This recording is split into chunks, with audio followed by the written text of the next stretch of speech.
கிறிஸ்துவுக்குள் பிரியமானவர்களே, கர்த்தராகிய இயேசு கிறிஸ்துவின் நாமத்தினால் உங்கள் அனைவருக்கும் என் அன்பின் வாழ்த்துதலை தெரியப்படுத்துகிறேன். இன்று நாம் அதிகாலை ஜெபத்தின் நன்மைகள் என்ன என்பதை குறித்து தியானிக்க போகிறோம்.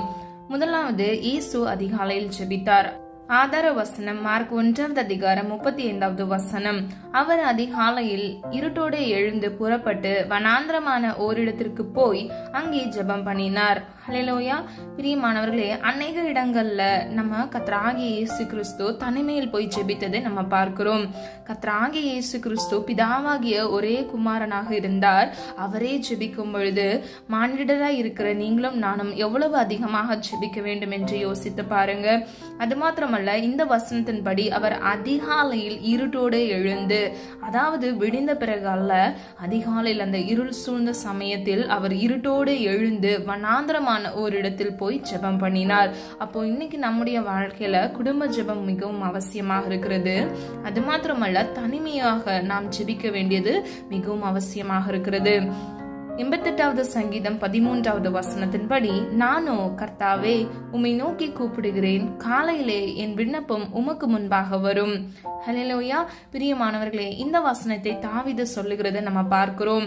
கர்த்தருடைய சமூகத்தில் அவர் அதிகாலையில் தேடும் பொழுது அவருடைய விண்ணப்பம் அவருடைய சமூகத்தில் போய் வந்தடைகிறது என்பதை ஊர்ஜிதமாக உறுதியாக இவர் அதை நம்பி சொல்லுகிறதை நம்ம பார்க்கிறோம். பிரியமானவர்களே, நீதிமானின் ஜெபம் கேட்கப்படும். நீதிமானின் சிரசின் மேல் கர்த்தர் ஆசீர்வாதத்தை வைத்திருக்கிறார். இன்னைக்கு நம்முடைய ஜெபம் கேட்கப்பட வேண்டும் என்றால் நாம் கர்த்தருக்கு பயந்து தேவபக்தி நிறைந்தவர்களாய் நாம் இருக்கிறவர்களாய் இருக்க வேண்டும். பிரியமானவர்களே, இப்பொழுது நாம் 4 காரியங்கள் மூலமாக அதிகாலை ஜெபத்தின் நன்மைகள் மற்றும் பயன்களை நாம் பார்க்க போகிறோம். முதலாவது, ஆயத்தமாகி காத்திருப்பேன். ஆதார வசனம் 5வது சங்கீதம் 1வது வசனம், கர்த்தாவே காலையிலே என் சத்தத்தை கேட்டருளுவீர், காலையிலே உமக்கு நேரே வந்து ஆயத்தமாகி காத்திருப்பேன். ஹல்லேலூயா. பிரியமானவர்களே, இதை மீண்டும் தாவீது சொல்லுகிறது நம்ம பார்க்கிறோம். அப்போ கர்த்தருடைய சத்தத்தை நாம் கேட்க வேண்டும் என்றால், நம்முடைய விண்ணப்பத்தை அவர் கேட்க வேண்டும் என்றால், நாம் காலையில் எழுந்து அவருடைய சமூகத்துக்கு நேராக நாம் ஆயத்தமாகி காத்திருக்க வேண்டும். ஹல்லேலூயா. அது மாத்திரமல்ல பிரியமானவர்களே, காலையில் எழுந்து கர்த்தரின் நாமத்தை நாம் உயர்த்தி அவரை பாடி புகழ்ந்து ஜெபிக்கிறவர்களாய் நாம் இருக்க வேண்டும். ஆதார வசனம் 59வது சங்கீதம் 16வது வசனம், நானோ உம்முடைய வல்லமையை பாடி காலையிலே உம்முடைய கிருபையை மகிழ்ச்சியோடு புகழுவேன். எனக்கு நெருக்கம் உண்டான நாளிலே நீர் எனக்கு தஞ்சமும் உயர்ந்த அடைக்கலமுமா நீர். ஹல்லேலூயா. பிரியமானவர்களே, நம்முடைய வாழ்க்கையில மகிழ்ச்சியான சூழ்நிலைகளிலும் கூட நெருக்கமான சூழ்நிலைகளிலும் கூட நம்ம கர்த்தரை தேடுகிறவர்களாய் நம்முடைய இருதயத்தை ஒருமுகப்படுத்தி கர்த்தரை நோக்கி நாம் விண்ணப்பம் பண்ணுகிறவர்களாய் நாம் இருக்க வேண்டும். இரண்டாவது, ஜெபம் உமது கிருபையால் திருப்தியாக்கும் என்று தாவீது கர்த்தரை நோக்கி விண்ணப்பம் பண்ணுகிறார். ஆதார வசனம் 90வது சங்கீதம் 14வது வசனம், நாங்கள் எங்கள் வாழ்நாள் எல்லாம் களி கூர்ந்து மகிழும்படி காலையிலே எங்களை உமது கிருபையால் திருப்தியாக்கும். ஹல்லேலூயா. பிரியமானவர்களே, காலை தோறும் அவருடைய கிருபை புதிதாய் இருக்கிறது என்று வேதம் சொல்லுகிறது. அதிகாலையில் கர்த்தரை தேடுகிறவர்கள் அவரை கண்டடைவார்கள் என்று வேதம் சொல்லுகிறது. ஆதார வசனம் நீதிமொழிகள் 8வது அதிகாரம் 17வது வசனம். பிரியமானவர்களே, தாவீது அவருடைய வாழ்நாள் எல்லாம் கர்த்தரை நோக்கி விண்ணப்பம் பண்ணி களி கூர்ந்து மகிழும்படி காலையிலே அவருடைய கிருபைக்காக காத்திருந்தார். இன்னைக்கு நம்முடைய வாழ்க்கையில கூட இந்த உலக போராட்டங்களை நாம் மேற்கொள்ள வேண்டும் என்றால் காலையில் எழுந்து கர்த்தருடைய கிருபைக்கு காத்திருந்து அதை பெற்றுக் கொள்கிறவர்களாய் நாம் இருக்க வேண்டும். புலம்பல் 3வது அதிகாரம் 22வது வசனம் 23வது வசனம், நாம் நிர்மூலமாகாதிருக்கிறது கர்த்தருடைய கிருபையே, அவருடைய இரக்கங்களுக்கு முடிவில்லை, அவைகள் காலைதோறும் புதியவைகள், உமது உண்மை பெரியதாயிருக்கிறது. ஹல்லேலூயா. பிரியமானவர்களே, கர்த்தருடைய உண்மை பெரியதாயிருக்கிறது. அவர் உண்மை உள்ள தேவனாக இருக்கிறார். இன்னைக்கு உங்களுடைய வாழ்க்கையில கூட வாக்குத்தத்தத்தை கொடுத்து நீங்க காத்து கொண்டு இருக்கிறீங்களா? நிச்சயமாய் 100க்கு 100 அதை நிறைவேற்றி முடிக்க அவர் வல்லமையுள்ள தேவனாக உண்மையுள்ள தேவனாக இருக்கிறார். ஹல்லேலூயா. காலைதோறும் அவருடைய கிருபை புதிதாய் இருக்கிறது. பிரியமானவர்களே, இன்னைக்கு நம்ம நிர்மூலமாகாம இருக்கிறது, நம்ம விழுந்து போகாம இருக்கிறது கர்த்தருடைய கிருபையே. அவருடைய இரக்கங்களுக்கு முடிவில்லை என்று இந்த வசனத்தின் மூலம் நம்ம அறிந்து கொள்கிறோம். ஹல்லேலூயா. யாரெல்லாம் விசுவாசிக்கிறீங்க? கர்த்தருடைய கிருபை தான் நம்மை தாங்கி வழிநடத்தி வந்திருக்கிறது. இம்மட்டும் கர்த்தர் வழிநடத்தி வந்திருக்கிறார். இனிவரும் நாட்களிலும் நம்மை கண்மணி போல் அவர் பாதுகாப்பார். ஹல்லேலூயா. மூன்றாவது பாருங்க, அதிகாலையில் என்னை தேடுகிறவர்கள் என்னை கண்டடைவார்கள். நீதிமொழிகள் 8ஆம் அதிகாரம் 17 முதல் 21வது வசனம். என்னை சிநேகிக்கிறவர்களை நான் சிநேகிக்கிறேன், அதிகாலையில் என்னை தேடுகிறவர்கள் என்னை கண்டடைவார்கள். 18வது சங்கீதம் 18வது வசனம். ஐஸ்வர்யமும் கனமும் நிலையான பொருளும் நீதியும் என்னிடத்தில் உண்டு. 19வது வசனம். பொன்னையும் தங்கத்தையும் பார்க்கிலும் என் பலன் நல்லது, சுத்த வெள்ளியை பார்க்கிலும் என் வருமானம் நல்லது. 20வது வசனம். என்னை சிநேகிக்கிறவர்கள் மெய்ப்பொருளை சுதந்திரிக்கும்படிக்கு அவர்களுடைய களஞ்சியங்களை நான் நிரப்பும்படிக்கும். ஹல்லேலூயா. கடைசியாக பாருங்க 21வது வசனம். அவர்களை நீதியின் வழியிலும் நியாய பாதைகளுக்குள்ளும் நடத்துகிறேன். பிரியமானவர்களே, ஒருவன் அதிகாலையில் கர்த்தரை தேடும் பொழுது கர்த்தர் அவனுக்கு ஐஸ்வர்யமும் கனமும் நிலையான பொருளையும் கட்டளையிடுகிறார். அவரிடத்தில் நீதி இருக்கிறது, அதாவது உண்மை நிறைந்தவராய் அவருடைய உண்மை பெரியது என்று முன்புள்ள வசனத்தில் நம்ம பார்த்தோம். இந்த வசனத்தில் நீதி கர்த்தரிடத்தில் இருக்கிறது. பிரியமானவர்களே, தங்கத்தை பார்க்கிலும் பொன்னை பார்க்கிலும் கர்த்தருடைய பலன் நமக்கு நல்லது. பிரியமானவர்களே, கர்த்தர் நம்மை சிநேகிக்கிறார். நாம் அவரை சிநேகிக்கும் போது அவர் உண்மையுள்ள தேவனாக நம்மை சிநேகிக்கிறவராகவே இருக்கிறார். ஹல்லேலூயா. நாம் நிர்மூலமாகாதிருக்கிறது கர்த்தருடைய கிருபையே. கடைசியாக பாருங்க, நீதியின் வழியிலும் நியாய பாதைக்குள்ளும் நம்மை நடத்துகிறவராய் இருக்கிறார்.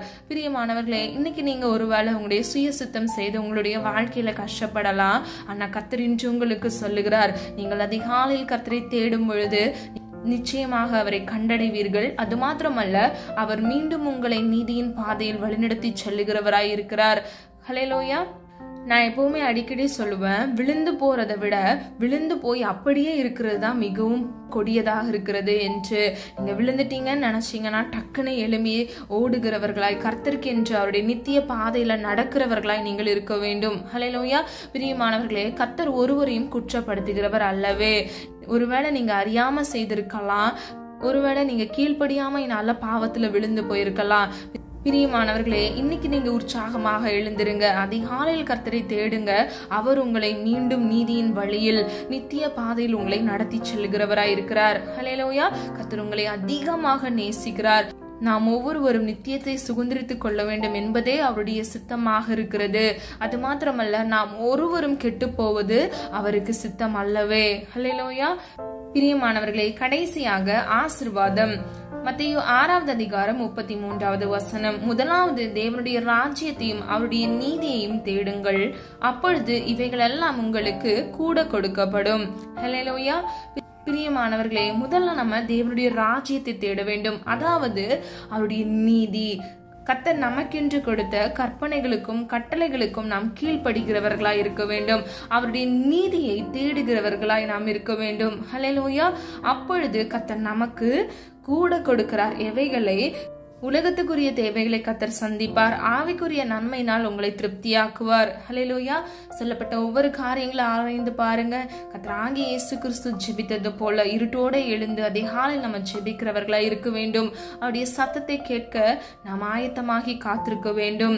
அவருடைய வல்லமையை பாடி நாம் துதிக்கிறவர்களாய், அவரை புகழ்கிறவர்களாய் நாம் இருக்க வேண்டும். கடைசியாக அதிகாலையில் நாம் அவரை தேடும் பொழுது அவரை கண்டடைகிறவர்களாய் இருக்கிறோம். பொன்னையும் வெள்ளியையும் பார்க்கிலும் அவருடைய பலன் நமக்கு மிகுதியாக பெரியதாக இருக்கிறது. ஹல்லேலூயா. பிரியமானவர்களே, நாம் கர்த்தரை சிநேகிக்கும் போது அவர் நம்மை சிநேகிக்கிறவராகவே இருக்கிறார். அப்ப இன்னைக்கு நம்ம எல்லாரும் என்ன செய்யலாம்? கர்த்தரை மிகவும் அன்போடு அதிகாலையில் எழுந்து நம்ம ஜெபித்து துதித்து ஆசீர்வாதத்தை சுதந்திரித்துக் கொள்கிறவர்களாய் இருக்கலாம்.